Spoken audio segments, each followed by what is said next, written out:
What a blessing that you've tuned in for the Wednesday installment of A Word of Encouragement. We are just so glad to have the privilege of being with you just for a few moments. And today I'd like to go to 1 Thessalonians chapter 5.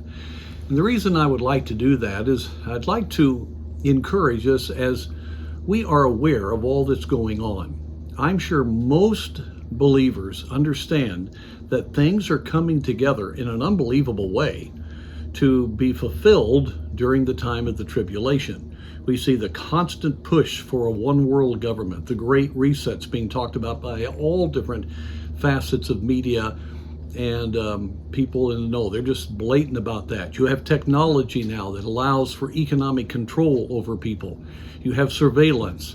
You have AI, which may be the most frightening thing, as you have the ability, I believe, for even demonic intervention with that. You have an AI Jesus that's been developed, and this desire to have a one world religion, and on it goes. We could talk about it, and it's easy to just get muddled down by all of that.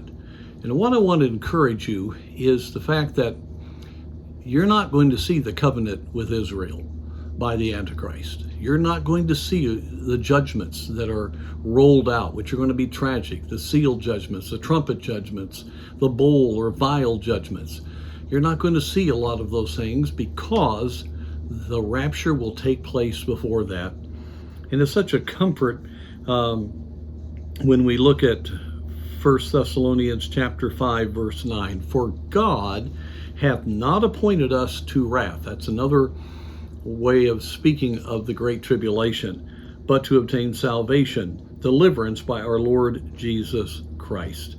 We have not been appointed to that time. We're going to hear the trumpet. Now, we may go through tribulation just like folks in oppressed countries in the Far East and so forth are, and very dark situations. So it may happen, but the huge details that we see in the book of Revelation about what will occur in the tribulation, and especially the great tribulation, the last 3.5 years, those things, if you're a believer, you won't be there.